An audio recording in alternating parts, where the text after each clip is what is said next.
आपल्या बातमीकडे गोव्याच्या अर्पोरातील एका नाईट क्लबमध्ये सिलेंडरचा स्फोट झाला। स्फोटानंतर भीषण आग लागली। स्फोटामध्ये 25 जण ठार झाल्याची भीती व्यक्त करण्यात येते। सिलेंडरच्या स्फोटानंतर आग लागल्याची देखील माहिती मिळते। नाईट क्लबमध्ये कर्मचाऱ्यांसह पर्यटकांचा देखील मृत्यू झाला। अग्निशमन दलाकडून आगीवर नियंत्रण मिळवण्यात यश आले। मुख्यमंत्री प्रमोद सावंतांनी या संदर्भात चौकशीचे आदेश दिले।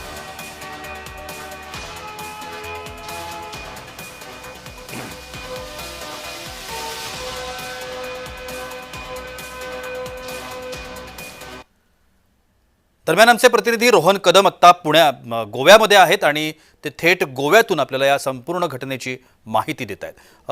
आत्ता रोहन, त्या ठिकाणी काय घडतंय? आग संपूर्णपणे विझली आहे काय? मृतांचा आकडा जो आहे हा वाढण्याची शक्यता आहे का? आणि त्या ठिकाणी आत्ता मदत कार्य कसं सुरू आहे?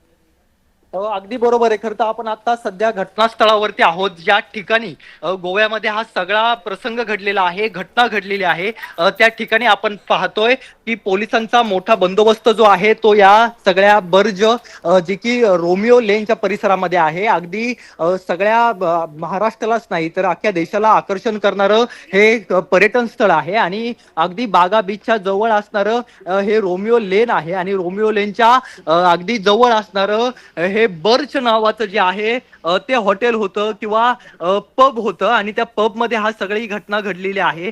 जो ब्लास्ट झालेला आहे तो ब्लास्ट सिलेंडरचा असल्याचं सांगितलं जातंय, परंतु पोलीस असतील किंवा इतर असतील या सगळ्या यंत्रणेकडून या सगळ्या ब्लास्टची चौकशी केली जाते। कारण का 26 जणांचा मृत्यू जो आहे तो या सगळ्या ठिकाणी घडलेला पाहायला मिळतोय। त्यामुळे नेमका हा ब्लास्ट सिलेंडरचा होता का की अन्य काही घटना या ठिकाणी घडलेली आहे याचा तपास करण्यासाठी पोलीस यंत्रणेकडून प्रयत्न जे आहेत ते केले जात आहेत। आपण आता जय महाराष्ट्राच्या माध्यमातून थेट ही दृश्य दाखवतोय की बर्ज या ठिकाणी आपण पोहोचलेलो आहोत आणि या ठिकाणची दृश्य आहेत की अगदी पोलीस असेल किंवा अँब्युलन्स असेल या सगळ्या यंत्रणेनी या ठिकाणी पाचारण करून ही सगळी परिस्थिती जी आहे ती हाताळण्याचा प्रयत्न सध्याच्या घडीला केलेला आहे। आणि या बर्ज नावाचं जे रेस्टॉरंट होतं त्या रेस्टॉरंटमध्ये ही संपूर्ण घटना जी आहे ती काल रात्री 9:30 पावणे 10च्या सुमारास घडलेली आहे आणि जवळपास 26 जणांचा मृत्यू जो आहे तो या ठिकाणी झालेला पाहायला मिळतोय। त्यामुळे या सगळ्या ठिकाणी अगदी गोव्याचे मुख्यमंत्री प्रमोद सावंत यांच्या माध्यमातून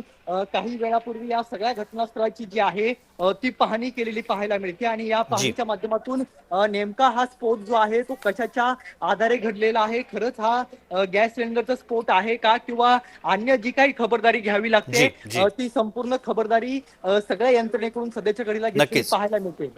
रोहन, आत्ता आपण थेट गोव्यामध्ये आहात, ज्या ठिकाणी ही घटना घडून आली। गोव्यातून अशा पद्धतीच्या एका वृत्ताचं थेट वृत्तांकन करणारी आपली ही पहिली वाहिनी आत्ता आपल्याला म्हणावी लागेल, पहिली मराठी वाहिनी की जिने आत्ता गोव्यामधून थेट या संपूर्ण घटनेचं थेट चित्रीकरण आपण करतो आहोत आणि आपल्या प्रेक्षकांपर्यंत घेऊन जाण्याचा प्रयत्न करतो आहोत। रोहन, आत्ता तुम्ही घटनास्थळावरती आहात, त्यामुळे तिथल्या ज्या ठिकाणी घटना घडली आहे तिथपर्यंत आतमध्ये आपल्याला सोडलं जाऊ शकतंय का? तिथलं काही गोष्टी आपल्या प्रेक्षकांना आपण दाखवू शकतोय का? अगदी बरोबर आहे। खरं तर वृत्तांकन करण्यासाठी अनेक हिंदी मीडिया जी आहे ती सध्याच्या घडीला गोव्यामध्ये पोहोचलेली आहे।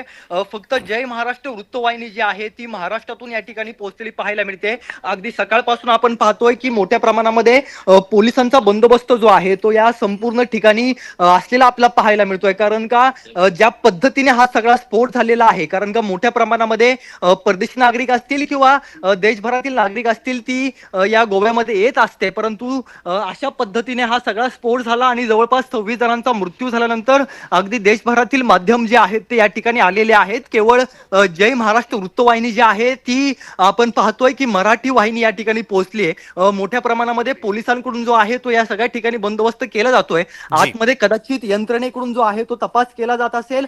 यंत्रणा जी आहे ती पोलीस यंत्रणा गोव्यामधली आपल्याला सध्याच्या घडीला तरी आतमध्ये जे आहे ते आपल्याला सोडणार नाहीये, परंतु मुख्यमंत्री प्रमोद सावंत जे आहेत ते काही वेळापूर्वी वेळापूर्वी या ठिकाणी आलेले होते. जी. प्रमोद सावंत यांच्यासोबत आपण दूरध्वनी करण्याचा प्रयत्न थोड्या वेळापूर्वी केलेला होता. नक्कीच. ते माध्यमांशी बोलतील अशा प्रकारचं वृत्त जे आहे ते समजलं होतं. साधारणतः 4:30 ते 5 वाजताच्या सुमारास गोव्यातील पंजिम या ठिकाणी जे आहे ते प्रमोद सावंत या सगळ्याबाबत जे आहे ते पत्रकार परिषद घेऊन या सगळ्याचा खुलासा करणार आहेत. नेमका हा नक्कीच. स्फोट जो आहे तो नेमका स्फोट कशाच्या माध्यमातून घडलेला आहे, हा स्फोट खरंच सिलेंडरचा होता का की अन्य काही बाबी आहेत, अशा शंका ज्या आहेत ते अनेक पद्धतीने जे आहेत ते उमटताना आपल्याला पाहायला मिळत आहेत. नक्कीच, त्यामुळे नक्कीच. नेमका हा स्फोट जो आहे तो कशाचा झालेला होता नक्कीच की हो. काही अन्य बाबत या घटनास्थळी घडलेल्या आहेत, या सगळ्या गोष्टी ज्या आहेत त्या प्रमोद सावंत थोड्या वेळामध्ये 4:30 ते 5च्या सुमारास नक्कीच. पत्रकार परिषद घेत पणजी मध्ये सांगणार आहेत. नक्कीच थेट गोव्यातून या संपूर्ण घटनेचं आपण वृत्तांकन करत आहात, त्यामुळे आपल्या पुढच्या बातमीपत्रांमध्ये सुद्धा आपण या सगळ्या संदर्भातल्या अपडेट्स ज्या आहेत त्या प्रेक्षकांपर्यंत पोहोचवण्याचा प्रयत्न करूया. तुर्तास धन्यवाद रोहन, आपण दिलेल्या